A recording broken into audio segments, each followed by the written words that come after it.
নমস্কার। খবরের অন্তরালের খবর নিয়ে ক্যালকাটা ডায়ালগস থেকে মনোজ দাস। গলার আওয়াজ শুনে বুঝতে পারছেন শরীরটা ঠিক নেই এবং পোশাকটা দেখেও বুঝতে পারছেন। হ্যাঁ, গত 3 দিন ধরে ভাইরাল ফিভারে ভুগছি, প্রচণ্ড কাশি।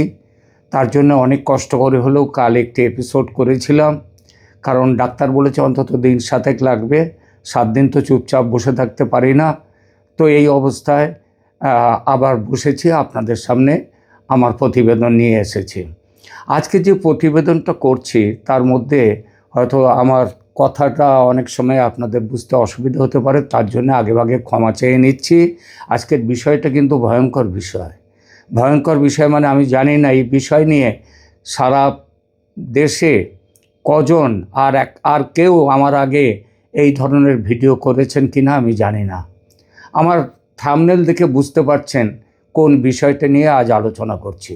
ঠিকই বলেছেন, আলোচনা করছি আলী খামেনি, ইরানের সর্বোচ্চ ধর্মীয় নেতা, যিনি 28শে ফেব্রুয়ারির বোমায় আমেরিকা ইসরায়েলের আক্রমণে যিনি নিহত হয়েছিলেন বলে সবাই জানি, সবাই শুনেছি। এটা তো সবাই শুনেছে, আলী খামেনি নেই, তার জায়গায় তার ছেলে সেই জায়গায় বসেছেন। এসব আপনারা খবর সবাই জানেন, কিন্তু আমার প্রশ্নটা সেখানে নয়। আপনারা শুনেছেন আলী খামেনি মারা গেছেন, কিন্তু তার মরদেহ এবং দাফনের কোনো ছবি কি আপনারা দেখেছেন? পৃথিবীর কোনো সংবাদ মাধ্যম কি সেগুলো দেখাতে পেরেছে? পারেনি। তার মৃত্যু সংবাদ, হ্যাঁ, ইরানের সরকারি সংবাদ সংস্থা তার মৃত্যু সংবাদ দিয়েছিল, কিন্তু তার মৃত্যু সংবাদ দিলেও তার মৃতদেহ এবং কবে দাফন হলো, শেষ কার্য কবে হলো, তার কোনো খবর দিতে পারেনি। আমি এই বিষয়টি নিয়ে পুঙ্খানুপুঙ্খ বিচার বিশ্লেষণ করেছি। পৃথিবীর বিভিন্ন দেশের সংবাদ মাধ্যম আমি ঘেঁটে আমি দেখতে চেয়েছি যে কোনো জায়গাতে খামেনির মৃতদেহের সৎকারে বা মৃতদেহের ছবি দেখানো হয়েছে। আমি একটা জায়গাও পাইনি। আপনারাও, আমি দৃঢ়ভাবে জানি, আপনারাও কেউ দেখেননি। সুতরাং এই বিষয়টি নিয়ে আমি আজকের এই আলোচনা করছি। অত্যন্ত গুরুত্বপূর্ণ বিষয়, আপনারা শেষ অবধি দেখবেন দয়া করে। আজকের ভিডিওর যে প্রশ্নটা থাম্বনেলে দিয়েছি, এটা শুধু ইরানকে ঘিরে নয়, পুরো যুদ্ধ তথ্য ব্যবস্থাকে ঘিরে। আলী খামেনি কি সত্যিই মারা গেছেন? যদি মারা যান তাহলে তার মরদেহের ছবি কোথায়, দাফনের দৃশ্য কোথায়? আর যদি না মারা যান তাহলে কেন বড় বড় আন্তর্জাতিক সংবাদ মাধ্যম তার মৃত্যুর খবর প্রকাশ করলো? 28শে ফেব্রুয়ারির হামলার ঠিক পরপরই রয়টার্স এবং আল জাজিরা সমেত একাধিক বড় সংবাদ মাধ্যম রিপোর্ট করে দেয় যে ইরানের রাষ্ট্রীয় গণমাধ্যম আলী খামেনির মৃত্যুর খবর নিশ্চিত করেছে। রয়টার্সের পরবর্তী কভারেজেও খামেনিকে নিহত হিসেবেই উল্লেখ করা হয় এবং তার মৃত্যুর পর ইরানে উত্তরাধিকার ও ক্ষমতা কে নেবেন, কার উপরে দায়িত্ব আসবে, এই প্রশ্নও সামনে এসেছিল বলে লেখা হয়। কিন্তু এখানেই শুরু হয় দ্বিতীয় রহস্য। এত বড় এক নেতার মৃত্যুর পরও কেন তার মরদেহের যাচাই করা কোনো ছবি নেই? আর কেন দাফন নিয়ে এত ধোঁয়াশা? আজকের ভিডিওতে আমরা 3টি বিষয়, এই বিষয়গুলো নিয়ে আলোচনা করব। প্রথমত, বড় সংবাদ মাধ্যমে আসলে কি রিপোর্ট হয়েছে। দ্বিতীয়ত, কেন মরদেহ বা দাফনের স্পষ্ট ছবি সামনে আসেনি। তৃতীয়ত, খামেনি বেঁচে আছেন এবং অন্য কোথাও, মস্কো কিংবা অন্য কোথাও চিকিৎসা নিচ্ছেন, এই দাবিগুলো উঠেছে কিন্তু সংবাদ মাধ্যমে। এই দাবিগুলো কতটা বিশ্বাসযোগ্য সেটাও আমরা দেখব। প্রথম অংশের আলোচনায় আসি, কি রিপোর্ট হয়েছে চলুন শুরু থেকে যাই। হামলার পরপরই নানা ধরনের পরস্পর বিরোধী খবর বেরোয়। কেউ বলেছে তিনি নিহত, কেউ বলেছে আহত, আবার কেউ বলেছে এটা পুরোপুরি মনস্তাত্ত্বিক যুদ্ধ। এমনকি ইরানও বলেছিল প্রথমে, যে ইরানের সরকারি সংবাদ সংস্থা বলেছিল খামেনি মারা যাননি, তিনি নিরাপদে অন্য জায়গাতে আছেন। কিন্তু পরিস্থিতি বদলে যায় যখন রয়টার্স জানায় যে ইরানের রাষ্ট্রীয় গণমাধ্যম খামেনেইর মৃত্যু নিশ্চিত করেছে। আল জাজিরাও একইভাবে রিপোর্ট করে যে ইরানের রাষ্ট্রীয় টিভি তার মৃত্যু নিশ্চিত করেছে এবং 40 দিনের শোক পালনের কথা জানিয়েছে।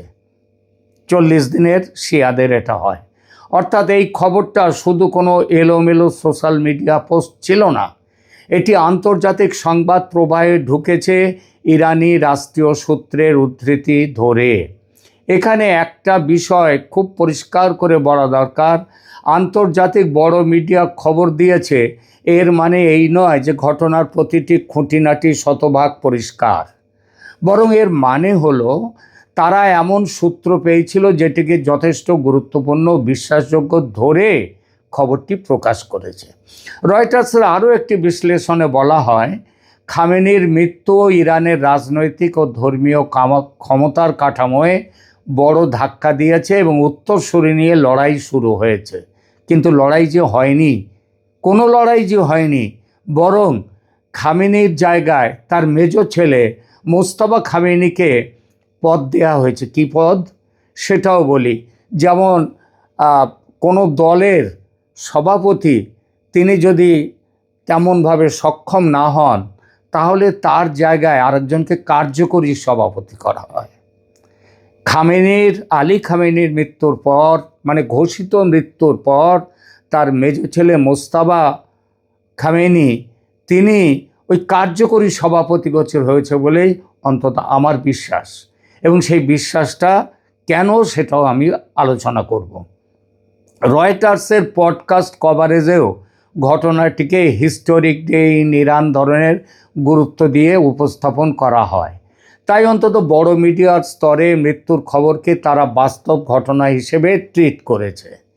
দ্বিতীয় অংশে আসি এবার, তাহলে মরদেহের ছবি নেই কেন?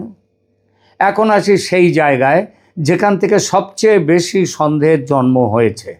একজন এত বড় নেতার মৃত্যু হলে সাধারণ মানুষের প্রত্যাশা থাকে, রাষ্ট্রীয় শোক থাকে, জানাজা থাকে, কফিন থাকে, দাফন থাকে, সমাধিস্থল, সব কিছুর কিছু না কিছু দৃশ্য সামনে আসবেই। খামেনেইর মৃত্যু সংবাদ প্রকাশের তার পরপরই ইরানে খুব বড় একটা জনগণ মাথায় বুকে চাপড় দিয়ে শোক জানাচ্ছে, এসব ছবি আমরা দেখেছি। কিন্তু যার জন্য শোক জানানো তার ছবি কোথায়?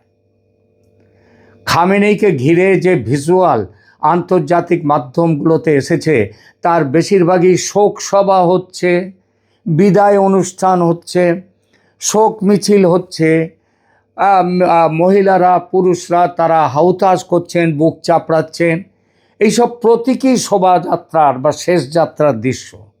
কিন্তু কোথায় আসল ছবি? কোথায়? রয়টার্স 4 মার্চ জানায় তেহরানে খামেনিকে শেষ শ্রদ্ধা জানানোর জন্য একটি ফেয়ারওয়েল সেরিমনি হওয়ার কথা ছিল। ব্লুমবার্গ রিপোর্ট করে বিশাল জনসমাগমের আশঙ্কায় ওই অনুষ্ঠান পিছিয়ে দেয়া হয়। আর অন্য কয়েকটি প্রতিবেদন ও সংবাদপত্রে বলা হয় অভূতপূর্ব ভিড় এবং প্রস্তুতির কারণে রাষ্ট্রীয় অনুষ্ঠান স্থগিত করা হয়েছে। এই তিনটি তথ্য একসাথে রাখলে বোঝা যায় একটি পরিকল্পিত রাষ্ট্রীয় বিদায় অনুষ্ঠান ছিল, কিন্তু সেটা অন্তত একবার পিছিয়েছে। ওয়াল স্ট্রিট জার্নালের লাইভ কভারেজে 7 মার্চ পর্যন্ত নতুন কোনো ফিউনারালের নির্দিষ্ট তারিখ ঘোষণার কথা দেখা যায়নি। অর্থাৎ জনসমক্ষে যে বড় অনুষ্ঠান হওয়ার কথা ছিল তার ধারাবাহিকতা স্পষ্টভাবে সামনে আসেনি। এখানে আরেকটি গুরুত্বপূর্ণ দিক আছে। কিছু আঞ্চলিক ও আন্তর্জাতিক প্রতিবেদনে বলা হয় খামেনেইকে মাসাদ ইরানের একটা জায়গা, সেইখানটায় দাফনের পরিকল্পনা ছিল, ওখানে দাফন করা হবে, কারণ মাসাদ হচ্ছে তার জন্মস্থান এবং সেখানে দাফন করলে সেটি রাজনৈতিক ও ধর্মীয় দুই দিক থেকেই প্রতীকী গুরুত্ব বহন করত। কিন্তু মাসাদে তার দাফন সম্পন্ন হয়েছে এমন কোনো ছবি নেই, এমন কোনো খবর নেই, এমন কোনো পরিষ্কার দৃশ্য সমর্থিত বড় আন্তর্জাতিক যাচাইকৃত প্রতিবেদনেও স্পষ্টভাবে কোথাও আসেনি। সুতরাং স্বাভাবিকভাবেই প্রশ্ন উঠবে, কেন আসেনি? সম্ভাব্য কী কারণগুলো থাকতে পারে? প্রথমত নিরাপত্তা, দ্বিতীয়ত জনসমাগম নিয়ন্ত্রণের সমস্যা, তৃতীয়ত ইচ্ছাকৃত তথ্য নিয়ন্ত্রণ। যদিও এই কারণগুলোর সব কিছুই আনুষ্ঠানিকভাবে বিস্তারিতভাবে প্রমাণিত নয়, তবে অনুষ্ঠান স্থগিতের খবর এবং নতুন তারিখের অনুপস্থিতি জনমনে সন্দেহ তো বাড়াবেই, সন্দেহ তৈরি হবেই। আচ্ছা ঠিক আছে, নয় জনতাকে নিয়ন্ত্রণ করা হলো, কিন্তু তার কোনো ছবি, তাকে দাফন দেয়া হচ্ছে রাষ্ট্রীয় মর্যাদায়, নিশ্চয় কোনোভাবে তিনি যে পদে ছিলেন তাতে তার দাফনটা হবে রাষ্ট্রীয় মর্যাদায়, সেখানটায় গার্ড অফ অনার দেওয়া হবে, এইসবগুলো করা হবে, সেসব কিচ্ছু নেই। ইরানি কেন সেই সব ছবি ছাপলো না, ছেড়ে দিল না বাজারে? ঠিক আছে, মানুষ এলো না, জনতার ভিড় ভয়ঙ্কর হবে, তার জন্য করেনি, সেটা আলাদা কথা। কেন ছবি নেই? সোজা ভাষায় বললে মৃত্যুর খবর আছে, শোক অনুষ্ঠানের খবর আছে, কিন্তু মরদেহের কোনো ছবি নেই, চূড়ান্ত দাফনের কোনো ছবি নেই। এই ফাঁকটাই কিন্তু সমস্ত রকমের সন্দেহের বা জল্পনার জন্ম দিয়েছে। তৃতীয় অংশে আসে, ইরান কি ইচ্ছা করে মৃত্যু সংবাদ ছড়িয়েছিল? এবার আসি এই তত্ত্বটিতে। অনেকেই বলছেন 28শে ফেব্রুয়ারি ইরান তার মৃত্যুর খবর দিয়েছিল ইচ্ছা করে। কারণ উদ্দেশ্য কী ছিল? উদ্দেশ্য ছিল যুক্তরাষ্ট্র ও ইসরায়েল যেন ভাবে খামেনেই মারা গেছেন, সুতরাং তাদের প্রধান লক্ষ্য শেষ, মানে প্রধান শত্রু শেষ, এবং এরপরে ইরানে রেজিম চেঞ্জ হয়ে যাবে। ফলে তারা সামরিক চাপ কিছুটা কমিয়ে দেয়, আর সেই সময়ের মধ্যে ইরান নিজেদেরকে তৈরি করে নেবে লড়াইয়ের জন্যে। এটা শুনতেও কৌশলী লাগে, এবং যুদ্ধের ইতিহাসে এমন তথ্য অভিযানের নজির আগেও ছিল, এ কথা বলতেই হবে। কিন্তু সমস্যা হলো, এই নির্দিষ্ট দাবির পক্ষেও যেমন মারা গেছেন তার পক্ষেও যেমন কোনো শক্ত দাবি নেই, তেমন এই দাবি তার পক্ষেও প্রমাণ নেই। আর প্রমাণ যাচাই করা, প্রমাণ কিসের সময় হবে? যুদ্ধের সময় কি কোনো যাচাই করা প্রমাণ থাকতে পারে? সুতরাং এটাকে সত্য যদি কেউ না বলে, সেটা তার অবস্থা, তার ইচ্ছা, কিন্তু এটাও হতে পারে যুদ্ধকালীন তত্ত্ব, এবং তথ্যে এগুলো হতেই পারে। বাংলা ভাষার কিছু প্রতিবেদনে বাংলাদেশের, সেখানে খামেনেইর মৃত্যুকে ঘিরে গুজব, মনস্তাত্ত্বিক যুদ্ধ, ভুয়া তথ্য, এসব শব্দ ব্যবহার করা হয়েছে। বিশেষ করে বাংলাদেশ প্রতিদিন কাগজের একটি প্রতিবেদনে এই প্রশ্ন তোলা হয় যে খামেনেইর মৃত্যুর গুজব কেন ছড়ানো হচ্ছে। মানে তারা বলতে চাইছিল খামেনেই মরেননি, এবং সেটিকে তথ্যযুদ্ধের অংশ হিসেবেও ব্যাখ্যা করেছিল। কিন্তু লক্ষ্য করুন, এই ধরনের লেখা সাধারণত বিশ্লেষণ বা ব্যাখ্যা দেয়। আমিও যেমন ব্যাখ্যা দিচ্ছি, আরে ব্যাখ্যা থেকেই তো আসল জায়গায় পৌঁছতে হবে। কারণ লড়াইয়ের সময় তথ্য তো সত্যি তথ্যগুলো ঘুরে বেড়ায় না, অনেক মিথ্যে তথ্যও ঘুরে বেড়ায়। সুতরাং খামেনেইর মৃত্যু ব্যাপারে আমরা বলতে পারি এমন একটি তথ্য আছে যে খামেনেই মরেননি, তার সেদিন মৃত্যু হয়নি, তিনি নিহত হননি। আমরা এটাও বলতে পারি যুদ্ধের সময় তথ্য নিজে একটা অস্ত্র হয়ে ওঠে, কিন্তু ইরান পরিকল্পিতভাবে মিথ্যা মৃত্যুর ঘোষণা দিয়েছিল, এই সম্ভাবনা থাকতেই পারে, হতেই পারে। খামেনি তাহলে জীবিত? এইবার আসি এই প্রশ্নের উত্তরে, যেটা আপনার আমার এই ভিডিওর কেন্দ্রবিন্দু। আলী খামেনি কি জীবিত? এখানে উত্তরটা আবেগ দিয়ে নয়, তথ্য দিয়ে দেখতে হবে। এই মুহূর্তে বড় আন্তর্জাতিক রিপোর্টগুলো আলী খামেনির মৃত্যুকে ভিত্তি করে পরবর্তী ঘটনা প্রবাহ তাদের মতো করে ব্যাখ্যা করেছে। অর্থাৎ যাচাই করা প্রধান ধারায় সূত্রের ভিত্তিতে তিনি বেঁচে আছেন এমন প্রমাণ নেই, আবার তিনি যে মরে গেছেন এমন প্রমাণ ওই ইরানের কিছু কথা ছাড়া প্রথমে, তারপরে এরও কোনো প্রমাণ নেই। তাহলে তিনি জীবিত, এই দাবির উৎস কোথায়? হ্যাঁ, উৎস একেবারে নেই তা নয়, মূলত দুটো জায়গায় আছে। একটা তো বললাম মরদেহের ছবি নেই, তারপরে বললাম দাফনের পরিষ্কার দৃশ্য নেই। এই দুই শূন্যস্থানই গুজবকে বলবো না, এই জল্পনাকে শক্তিশালী করেছে। এটা সত্যি যে যত বেশি গোপনীয়তা তত বেশি অবিশ্বাস, এবং খামেনির কেসে ঠিক সেটাই ঘটেছে। তাহলে প্রশ্ন, যদি তিনি বেঁচে থাকেন তাহলে কোথায় আছেন? তিনি ইরানে চিকিৎসা নিচ্ছেন, নাকি তিনি অন্য কোথাও চিকিৎসা নিচ্ছেন, অন্য কোনো দেশে? এই প্রশ্নও উঠে আসছে এবং এ ব্যাপারেও কিন্তু খবরও বিভিন্ন সংবাদ মাধ্যমে, সোশ্যাল মিডিয়াতে এসছে যে মস্কোয় চিকিৎসা নিচ্ছেন। এই মস্কোয় চিকিৎসা নেওয়ার ব্যাপারে দুরকম ব্যাপার আছে। যেমন কখনো বলা হচ্ছে না, তিনি না, খামেনেই, আলী খামেনেই তিনি মস্কোয় চিকিৎসা নিচ্ছেন না, ওখানে নিচ্ছেন তার ছেলে, যিনি পরে তিনিও আহত হয়েছেন এইটা বলা হচ্ছে। সেই মোস্তফা খামেনি তিনিই মস্কোতে আছেন, এই কথা বলছেন অনেকে। সুতরাং এই কথাটার মধ্যে ওই বিভ্রান্তি আছে খামেনি নাম নিয়ে। কিন্তু একটা কথা আছে যে তাস, যে রাশিয়ার সংবাদ সংস্থা, তারা ইরানের মস্কো স্থিত রাষ্ট্রদূত এই দাবি অস্বীকার করেছেন।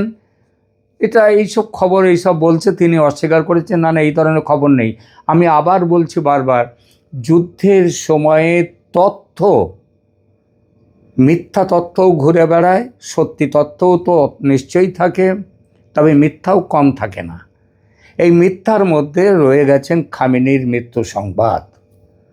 আমরা আবার এখন খুব গভীরভাবে চিন্তা করা হচ্ছে, আলী খামেনি 28শে ফেব্রুয়ারিতে তিনি আদৌ মারা যাননি। তিনি আদৌ মারা যাননি, তিনি আহত হয়েছিলেন, খুবই আহত হয়েছিলেন। কিন্তু তার কোনো, এত বড় একজন মানুষ চলে যাবেন, আপনি ভাবুন, এত বড় একজন মানুষ চলে যাবেন আর তার কোনো শেষকৃত্য অনুষ্ঠান হবে না, গার্ড অফ অনার হবে না, এটাও হতে পারে কখনো? আরে ঠিক আছে, মানুষজন গেল না, লক্ষ লক্ষ কোটি কোটি মানুষ তার মৃতদেহের সৎকার কার্যে গেল না, সেটা মানলাম, নিরাপত্তার অভাব হতে পারে। কিন্তু সরকার থেকে যারা বলছে তিনি মারা গেছেন, তারা কেন তার দাফনের কোনো ছবি দিচ্ছে না? একটাই কারণ, তিনি মারা যাননি। আলী খামেনি আজও বেঁচে আছেন, বেঁচে আছেন। তিনি কোন অবস্থায় বেঁচে আছেন আমরা জানি না, তিনি বেঁচে আছেন, তিনি মারা যাননি। এবং হয়তো এমনও হতে পারে এই যুদ্ধ যেটা ইরান করছে, হয়তো আলী খামেনির আশীর্বাদ নিয়েই করছে। এটা ভাবার যথেষ্ট কারণ আছে। প্রিয় দর্শক, আপনারা এই আলোচনায় আপনারা কি বলবেন, আপনাদের কি মনে হলো, দয়া করে কমেন্ট করে জানাবেন। কারণ বিষয়টা অত্যন্ত গভীর একটা বিষয়, আমি সেই বিষয় নিয়ে আলোচনায় নিয়েছি। আপনারা দয়া করে অংশ নেবেন এবং আমি বলছি, আমি চেষ্টা করব আপনাদের প্রশ্ন যদি তার মধ্যে থাকে, আরও কোনো প্রশ্ন থাকে, সেগুলোর উত্তর পরবর্তী আরও একটা ভিডিও আমি করতে পারি এই বিষয়টা নিয়ে। কিন্তু আপনারা আপনাদের মনের কথা জানাবেন। আর এমন একটা খবর দিয়েছে ক্যালকাটা ডায়ালগসের, আমি সবসময় চাই যে নতুন ধরনের দৃষ্টিভঙ্গি দিয়ে কোনো খবর বিশ্লেষণ করা, আপনাদের সামনে নিয়ে আসা। আপনারা যদি এখনও সাবস্ক্রাইব না করে থাকেন কেউ আমার চ্যানেল, দয়া করে সাবস্ক্রাইব করুন, এই অনুরোধ, আমাদের পাশে থাকুন। ধন্যবাদ।